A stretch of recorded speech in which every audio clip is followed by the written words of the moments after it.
all here, and that lets you save. Look here. True Form Life. Green look on it. Welcome to Exploring Mind and Body with Drew Tadia. Drew is an expert in nutrition, fitness, lifestyle, and more. And he wants to help you live a healthier, longer, and more active life. Now here's your host, Drew Tadia. All right, welcome back to another edition of nationally syndicated Exploring Mind and Body. As you just heard, I'll be your host, Drew Tadia. Thank you so much for joining us. Thank you for being a part of our True Form Life community and checking out each interview that we have going on. Today, I'm bringing on Dr. Vij, who is the author of Turbo Metabolism, 8 Weeks to a New You. I love the title. I love this book even more. There's so much to it.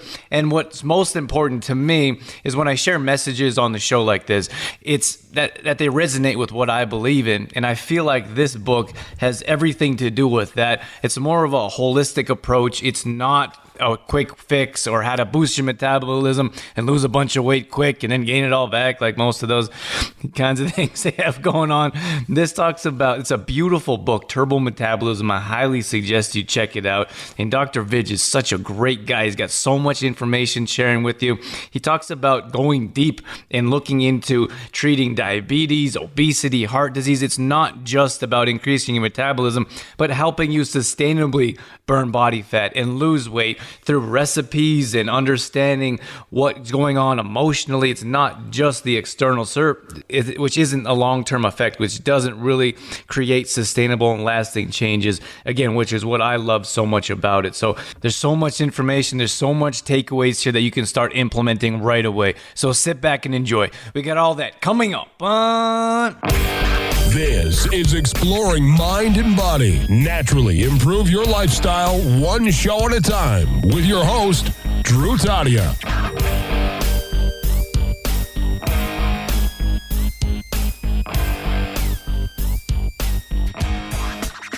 All right, welcome to another edition of Exploring Mind and Body. Thank you so much for being here. I couldn't be more excited to welcome on Dr. Vij with us here today on the show, and he's with us right now. So without further ado, welcome to the show, Dr. Vij.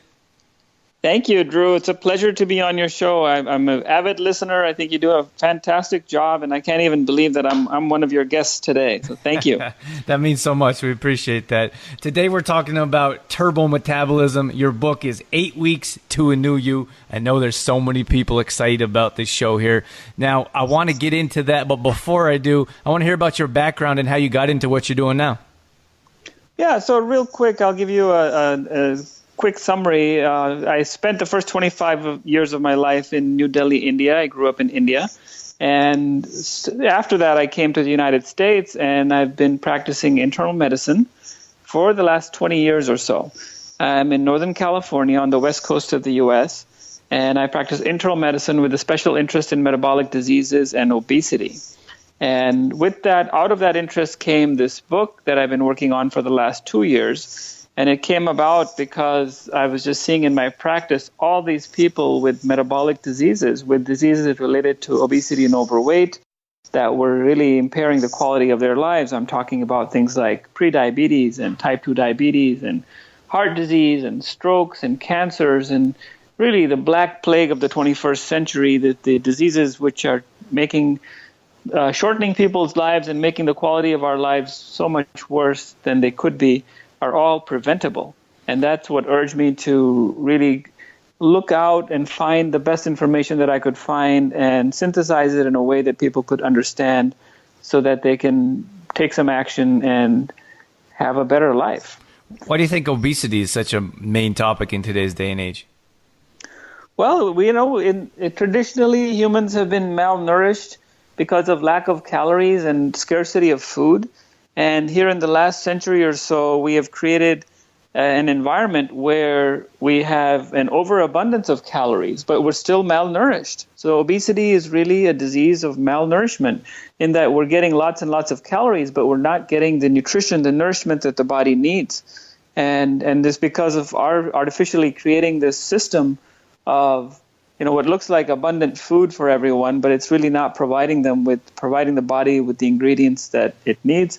Coupled with that, we have mechanized everything. We have artificially created an environment for which we haven't really evolved to exist or survive in. And so it's that combination of changing the environment to make it unsuitable to the organism with which we've evolved. And how can we change that environment?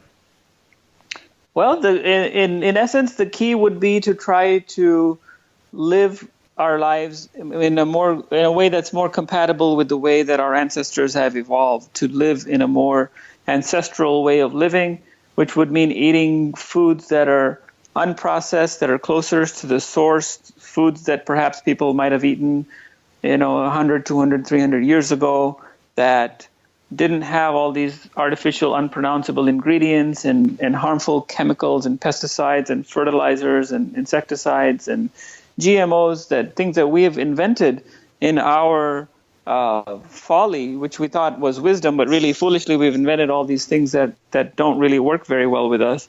And in other ways too, to live our lives in ways in which our ancestors would have lived. Our ancestors were walking from place to place, where they were walking 15 to 20 miles a day just in search of food and shelter.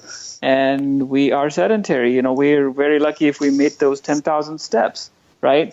Our ancestors evolved to lift heavy objects, to climb up trees, to scale walls and scale things that are obstacles in their way, to be able to get up from a squatting position, to do a push-up, to do a pull-up, simple things that we've lost the ability to do. I talk to people every day, and the majority of my patients tell me that they can't get up if they were sitting on the floor in a squatting position.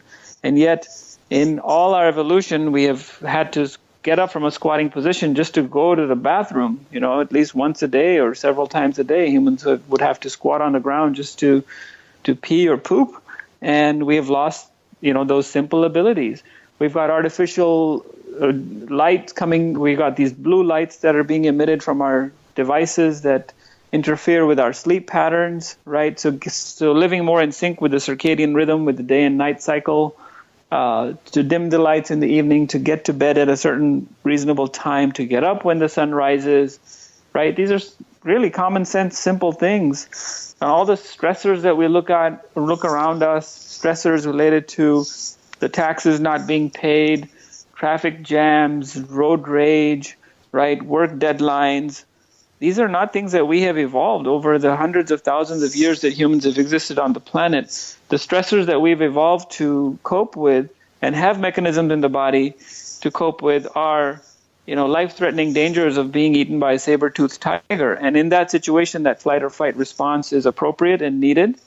But we don't have those dangers anymore, and instead we fret about things that are not really life-threatening, and we don't know how to turn off that stress response. So it's all these things. It's changes in the food, changes in activity, changes in sleep, changes in the stress management or stress response of the body.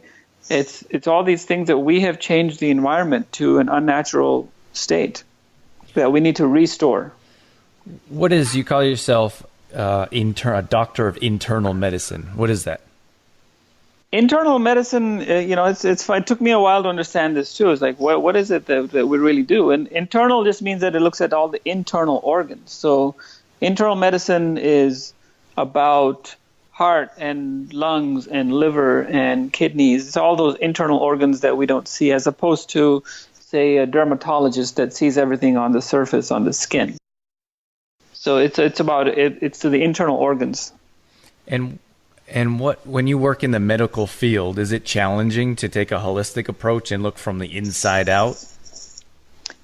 It is challenging because, again, the way that we are trained and the way that things are structured is looking at things on a very mechanistic level. It's looking at it as a machine, and we're trained to look at, okay, what is the best medicine for this? What is the best pharmacological treatment for this condition, or what is the procedure that I can do to make this condition better? But in reality, if you think about it, it is very holistic. All these parts don't work in isolation. They work in conjunction, in collaboration, in cooperation with each other. And so we have to understand that there's a mind-body connection.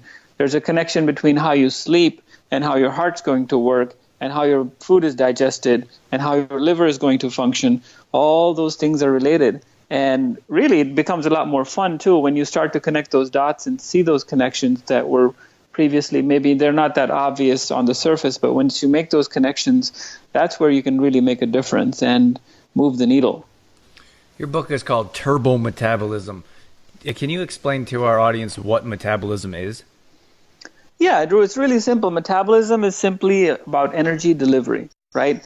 So metabolism is the sum total of the energy producing and energy consuming transactions that are going on in an organism or in a person or in an organ, whatever you want to think about it.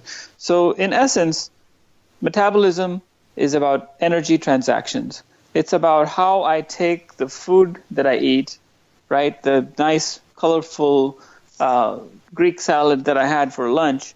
How does that get converted into energy for me to win at the tennis match? That's metabolism. It's the transformation of fuel into energy that can propel us to move forward, to go places, to have beautiful experiences, to live the type of life that we want to live, or not, right? A lot of people aren't having that, and a lot of people are finding that they are cloudy-headed, that they're tired, that they're sleepy, that they want to take a nap after they eat, that they're feeling sluggish, that they're not having the quality of life that they would like to have. And so I would say that these people are not in a state of turbo metabolism. Turbo metabolism is about having boundless energy, about having good quality of life, about really living the type of life that you would like to live. We're here for a short time. We want to make the best of it. So I understand you have a book with all these details, and it's not a simple question, but in the simplest form, how can we increase our metabolism? In the simplest form, the ways that we can increase the metabolism would be what we do with our feet, forks, and fingers, right? We want to give the body the right fuel so that it burns properly. Just like if you have a car that asks for premium high octane fuel, you don't put diesel in the gas tank. So that would be the key. Food is medicine. So that would be number one would be forks. What we do with our forks is we eat. So forks. The second would be feet, what we do with our feet. And I know you're all about fitness and exercise and activity. So looking at not only cardio exercise, but also weightlifting so that we can activate those large muscles, because those large muscles will burn energy even at rest. They help us burn fat. Muscles burn fat. So feet, forks. And the third thing is fingers. Fingers is the traditional way in which we can put toxins in our bodies. What do we do with our fingers? A lot of people smoke. But there will be other ways in which we put in toxins into the body, and that would be, again, in terms of food additives, in terms of eating processed food that is loaded with, junk flavoring and texturing and things that increase shelf life. So we want to decrease toxins. So we want to eat the right food. We want to have the right activity. We want to minimize toxins. And the other three there are three more words, too, that would be part of the book. That would be sleep, stress, and love. So we want to have good quality and good quantity of sleep. We want to manage stress and really manage our response to these psychosocial stressors around us so that we can stay in a state of, we can balance that sympathetic with the parasympathetic response. And the third piece, the last piece, which I mentioned at the end, but last but not the least, is love. Having meaningful social connections and relationships, feeling supported, having a team of friends, of well-wishers that help us achieve these goals can be crucial, because more than willpower, it's about friend power. It's about who our peers are. And people that are well supported and loved have a much easier time making decisions that are conducive to health. And on the other hand, loneliness and isolation can be really the ingredients for self-destructive habits. You mentioned sleep there. This is a major subject that comes up often. People don't sleep enough or they can't get a restful night's sleep. What would you recommend to help improve sleep habits or sleep in general? Yeah, so we have a whole chapter on sleep in the book, and there's been tons and tons of research done on this topic and still being done. And what's really fascinating to me is that there's a connection between sleep and metabolism. So the way that you sleep, if you're getting enough sleep, quality and quantity of sleep, the way that your body will metabolize your food and give you energy is going to be much, much better. Things that we can do, simple things are really, again, to get in sync with the circadian rhythm, the rhythm of the sun rising and the sun setting. So get up when it's light outside, spend some time outdoors in the bright light so that your body knows what daytime is. And then when evening comes around, start dimming the lights, get away from your devices, from your iPods and iPhones and laptop screens and email, and really to let your body know that this is evening time. We're getting ready for our bedtime routine. We're getting ready to put the baby to rest, as it were. And really think about it when, if you have little kids, what do you do when it's close to bedtime? You might dim the lights, you put on some soft music, you might give the baby a warm shower in the evening, you're reading them a book that's calming. It's the same thing. You want to treat yourself as if you're your best friend, or you would treat your child. So having that bedtime routine, eating a light meal in the evening, not eating something really heavy, not doing anything that's going to upset you or get you super excited. And actually, exercise is good for you, but doing heavy exercise really close to bedtime might actually keep you awake. So it's those simple things. We term them under sort of the umbrella of sleep hygiene, but it's really about having healthy sleep habits.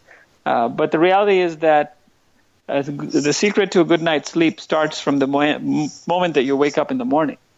So really living your whole life, spending your whole day in such a way that by the end of the day you're winding down and your work is done and it's time to relax. And those 2 or 3 hours are really the most critical time to be able to get a good night's sleep.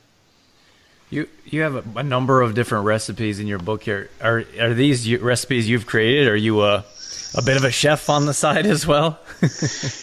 Some of them are my recipes. Yeah, that was the most fun part of the book, and actually the most challenging too. I never realized that putting recipes in the book would be so challenging, because then you have to look at all these details, and many of the recipes came from my mom and my grandma, and they would just say, hey, a pinch of turmeric here, and a little bit of black pepper. And I'm working with a publisher, and the editor saying, no, what do you mean by a pinch? Is it is it half a teaspoon? Is it an eighth of a teaspoon? How long do you have to fry the onions? What color do they need to be? How much heat? What size of a pan do you have to use? What kind of pan?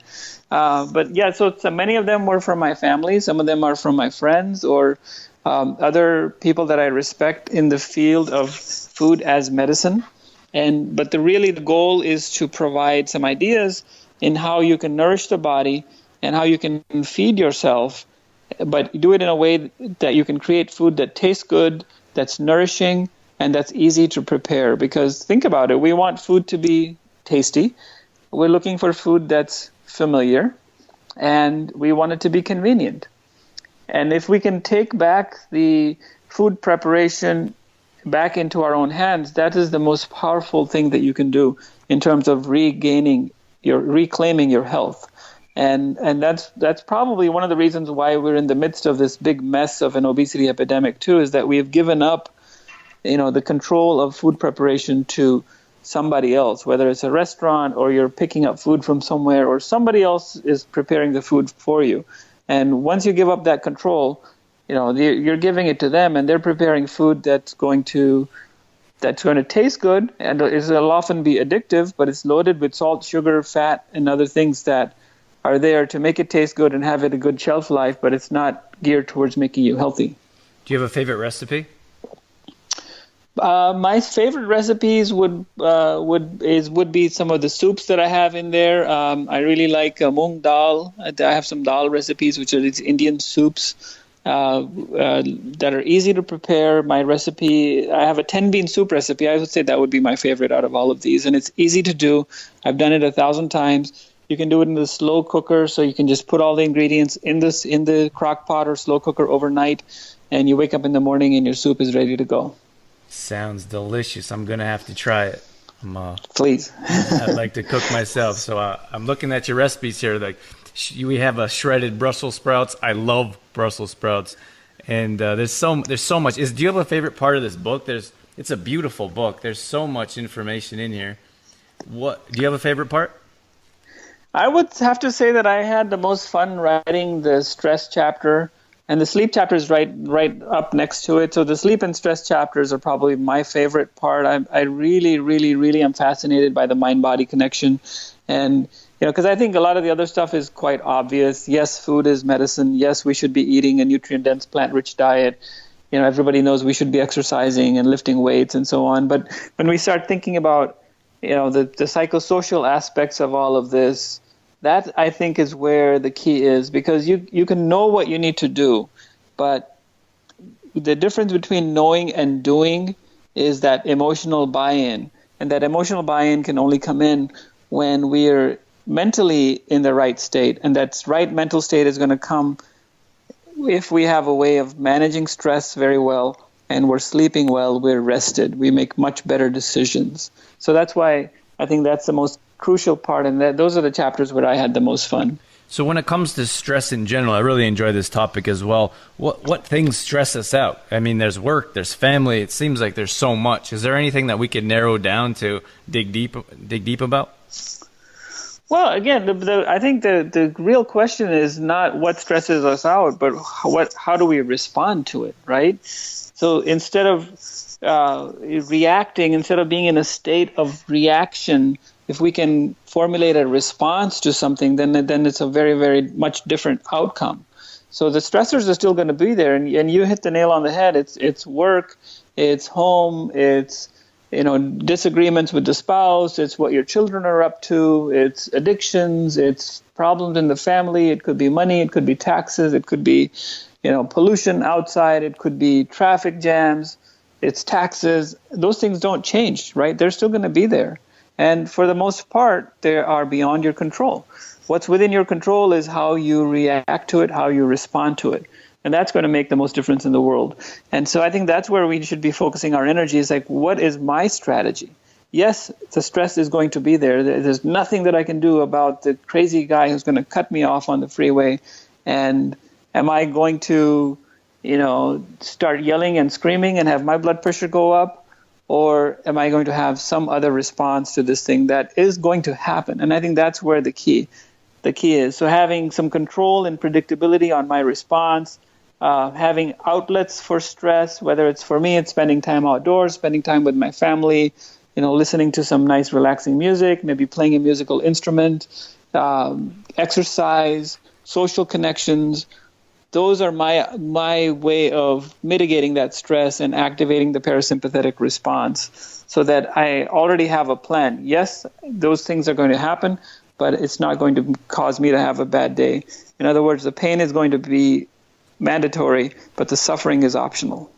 And you have chakras in here as well, which is another interesting subject for me. Why does that involve metabolism, or how do those two relate?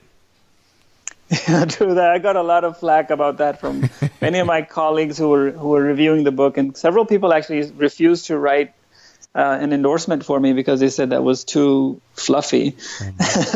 but I put that in there anyway, and the idea really is, for what I was trying to do was to show the parallels between chakras, which we know about from 10,000 years ago from Patanjali's yoga, to more recently things like Abraham Maslow's hierarchy of needs, right? You look at the hierarchy of needs, and it parallels very much what the chakras are telling us. And then in my clinical practice, in dealing with people with morbid obesity, invariably what comes up are things like childhood abuse, sexual abuse, people that have been raped, post-traumatic stress disorder.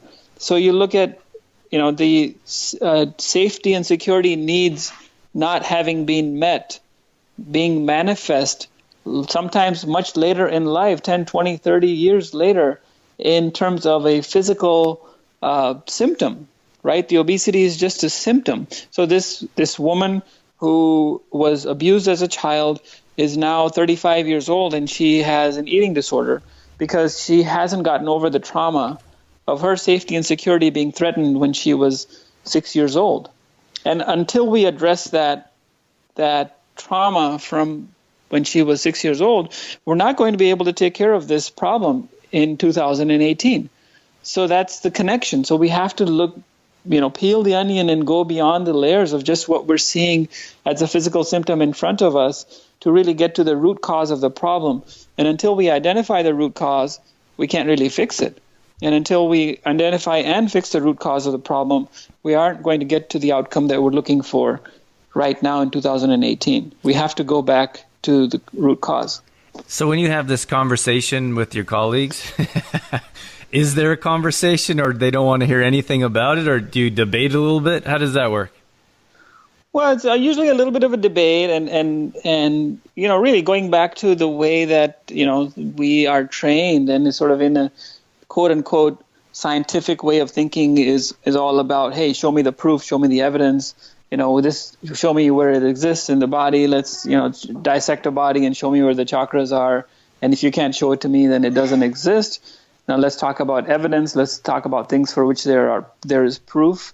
And, you're never going to be able to do a case control study on parachutes, right?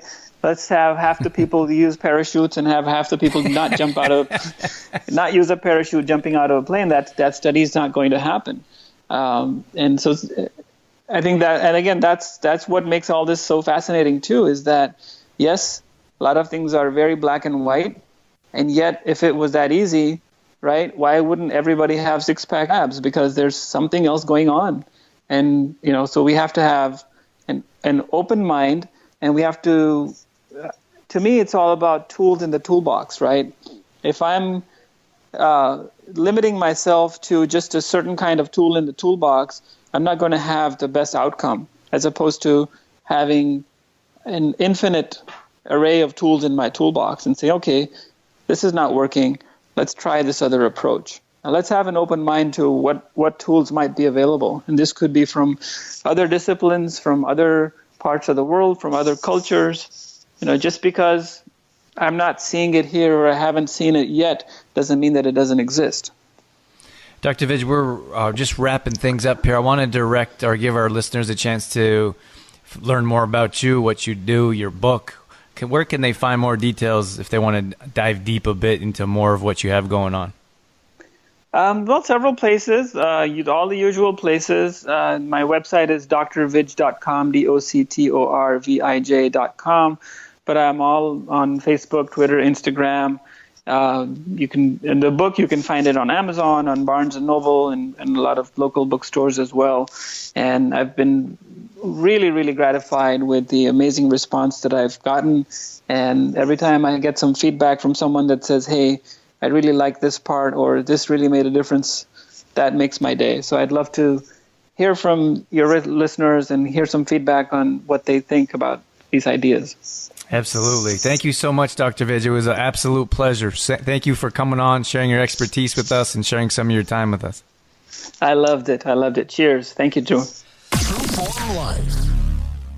All right, that's going to wrap things up for this edition of Exploring Mind and Body. As always, thank you so much for being here. Thank you for tuning in and sticking around until the end. Thanks to Dr. Vij for coming on and sharing his expertise with us. Again, so much going on there. I love his book. I'm honestly going to pick it up and flip through. I'm going to try some of his recipes. I love chopping it up in the kitchen. That's a form of meditation for me. So I'm looking forward to trying some of his recipes and learning how to prevent as opposed to treat, because that's something that I'm passionate about as well. More details as to what we have going on is at trueformlife.com. This is where we do more meal planning, recipes, grocery shopping lists, and more. We actually also have a monthly membership where we put together all these together to help you see the most results possible. Exclusively for Exploring Mind and Body listeners, we offer the first month for $1. So if you'd like to check that out, come inside and see what we have going on. You can check us out. There's no obligation. Just send us a message at trueformlife.com. let us know you're interested and you heard about this promotion on the show, and we'll set you up. All past shows are going up on exploringmindandbody.com. So if you ever miss a show, you can always go back and check out past shows there. You can also download our free app on any Apple device, so you can download the shows and take them with you wherever you go. And that's all I have for you today. I'm so grateful for you being here with us, for this platform to share these experts, and we couldn't be here without you. So thank you for that. That's it. That's all I got. I'm out of here. As always, I'm your host, Drew Tadia, in health and fitness for a better world. Thanks for listening. You've been listening to Exploring Mind and Body with Trueform Life's Drew Tadia, fitness expert. To find out more about the show, Drew Tadia, or to listen to past shows, visit exploringmindandbody.com.